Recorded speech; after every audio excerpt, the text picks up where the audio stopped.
His fingers moved first. Just slightly. A faint twitch against the white hospital sheet. The machines kept beeping in steady rhythm, unaware that anything had changed. But she saw it. She felt it before she saw it.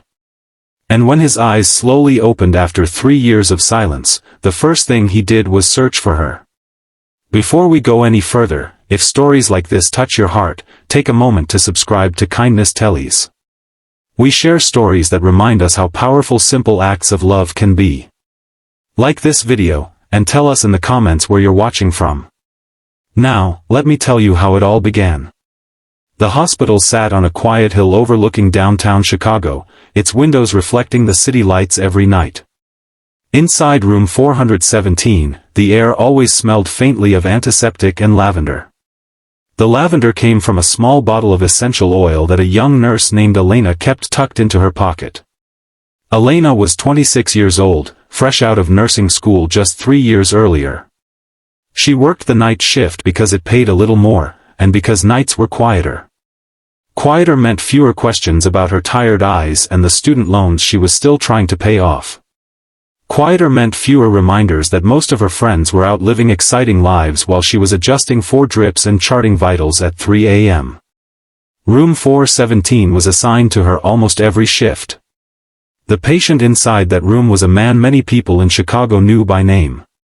Daniel Whitmore. A self-made millionaire who had built a chain of luxury hotels from the ground up. His face had once appeared in business magazines, smiling confidently beside headlines about bold investments and brilliant leadership.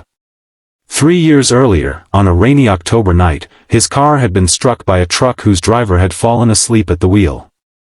The accident left him alive, but barely. Severe brain trauma. Multiple fractures. Weeks of surgeries.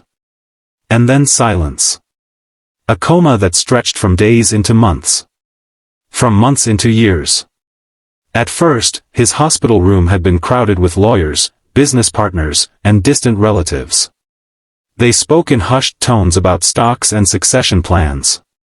But as time passed and doctors offered no promises, the visits became less frequent. Eventually, only the occasional assistant stopped by to check paperwork. Elena never cared about his wealth. When she looked at him, she saw a man frozen in time. His hair had grown longer, threaded now with more gray. His once strong hands lay still against the blanket. Machines breathed with him, blinked for him, watched over him. Most nurses followed the standard routine. Check vitals. Turn him every few hours. Clean, moisturize, prevent bedsores. Efficient. Professional. But Elena couldn't bring herself to treat him like a body attached to machines. The first night she was assigned to him, she stood beside his bed and said softly, "Hi, Mr. Whitmore. I'm Elena. I'll be taking care of you tonight." She felt silly introducing herself to someone who couldn't respond. But she did it anyway. Over time, that introduction turned into conversations. She told him about the snowstorm that shut down Lakeshore Drive. She told him about her mother's cooking and how she missed home in Arizona. She talked about the stray cat that waited outside her apartment building every morning. When she bathed him, she did it gently, explaining each step. "I'm going to turn you now. I know it's uncomfortable. I'll be careful."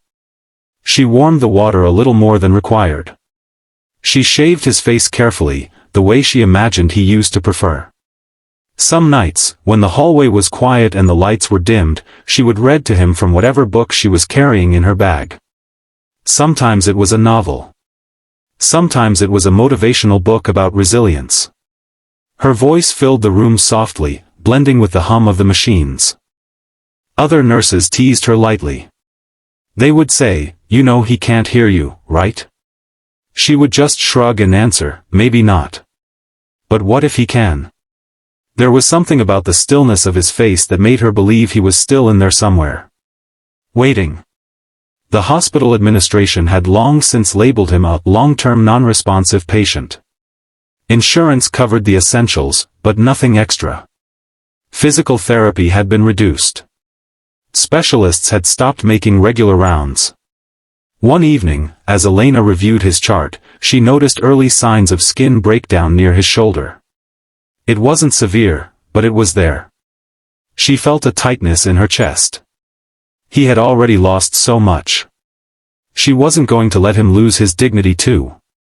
She began coming in 15 minutes early to gently massage his arms and legs, stimulating circulation. She adjusted his pillows with extra care. She used a small amount of her own lotion when the hospital-issued one ran out too quickly. Lavender-scented, calming. Weeks turned into months. Seasons changed outside the hospital windows.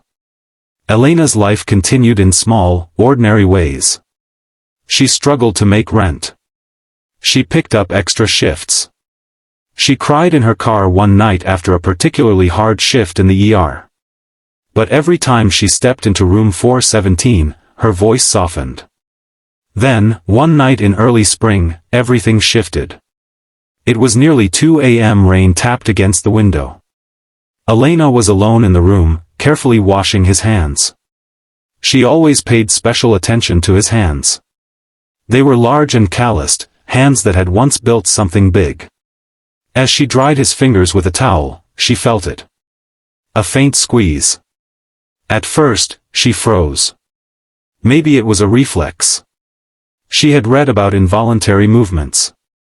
She leaned closer, her heart pounding. "Mr. Whitmore," she whispered. "Daniel, if you can hear me, try to move your hand again."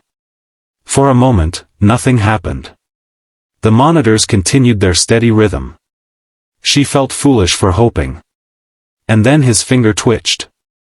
Deliberate. Slow. But real. Her eyes filled with tears. She pressed the call button with shaking hands, asking for the attending physician on duty. Within minutes, the quiet room filled with controlled urgency.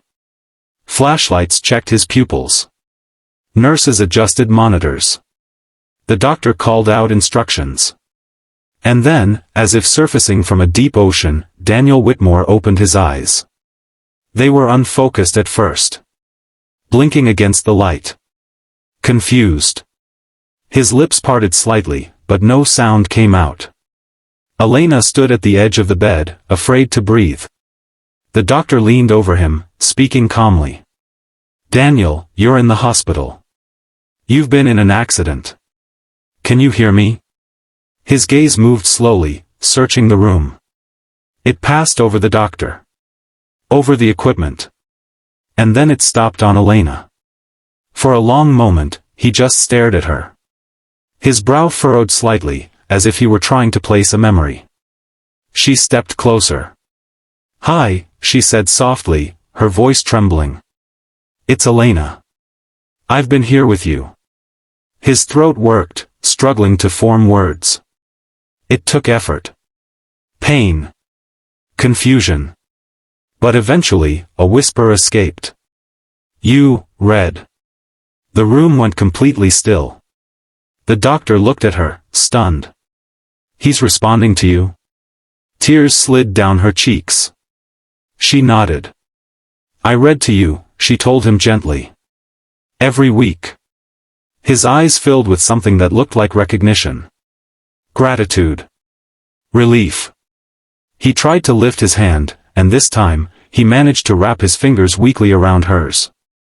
Recovery was slow and exhausting. Months of physical therapy. Speech therapy. Counseling.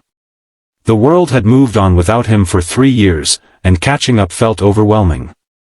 His company had been managed by a board in his absence. Some decisions had gone well. Others had not. But every day, Elena stopped by his room, even when he was no longer officially her patient. He learned that she had been the one constant presence in his silent world. Doctors later explained that while in a coma, patients can sometimes hear and process voices, even if they cannot respond. Her voice had anchored him. Given him something to hold on to in the darkness. One afternoon, as sunlight poured through the hospital window, he asked her why she had cared so much. She thought about it for a moment. Then she said, "Because you were still a person. And people deserve to be treated like they're still here. When he was finally discharged, reporters gathered outside the hospital.